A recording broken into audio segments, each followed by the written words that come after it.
రేపు జరగబోయే సార్వత్రిక ఎన్నికలకు సర్వం సిద్ధం చేశాం. డోన్ నియోజకవర్గానికి సంబంధించినటువంటి 291 పోలింగ్ కేంద్రాలకు సంబంధించినటువంటి మెన్నును మెటీరియల్ను పూర్తి అత్యంత కట్టుదిట్టమైన భద్రతా చర్యల మధ్య పంపించడం జరిగింది. దీనికోసం మనము 58 ఆర్టీసీ బస్సులను, తర్వాత 12 స్కూల్ బస్సులను, ఒక 9 ఈ కార్లను ఎంగేజ్ చేయడం జరిగింది.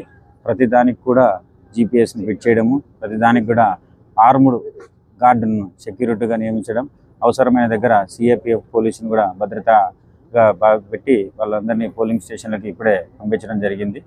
రేపు జరగబోయేటువంటి ఎన్నికలను ప్రజలందరూ కూడా పూర్తి స్వేచ్ఛాయుత వాతావరణంలో జరుగుతాయి కాబట్టి మీరందరూ కూడా ఎటువంటి భయాందోళనకు గురి కాకుండా మీ యొక్క ఓటు హక్కును వినియోగించుకోవాల్సిందిగా కోరడమైనది. రేపు ఉదయం 7 గంటల నుంచి సాయంత్రం 6 గంటల వరకు ఎన్నిక నిర్వహించబడుతుంది. ఈ ఎన్నికలో ఓటు కలిగిన ప్రతి ఒక్క ఓటరు పాల్గొని ఓటింగ్ శాతాన్ని పెంచవలసిందిగా కోరడం.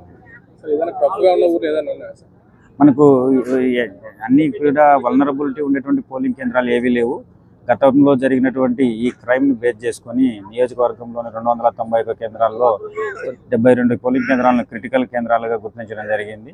అయినా కానీ 239 పోలింగ్ కేంద్రాల్లో వెబ్కాస్టింగ్ను, రిమైనింగ్ 52 పోలింగ్ కేంద్రాల్లో మనము వీడియోగ్రఫీని, తర్వాత 69 మంది మైక్రో అబ్జర్వర్లను భద్రతా చర్యల్లో భాగంగా నియమించడం జరిగింది.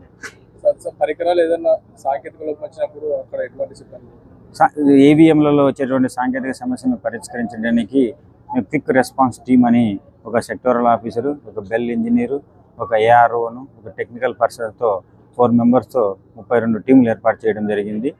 పిఓ నుంచి సమాచారం వచ్చినటువంటి 10 నిమిషాల్లోనే టీం అక్కడికి చేరుకొని ఆ సాంకేతిక పరమైన సమస్యను పరిష్కరించడానికి చర్యలు తీసుకుంటారు.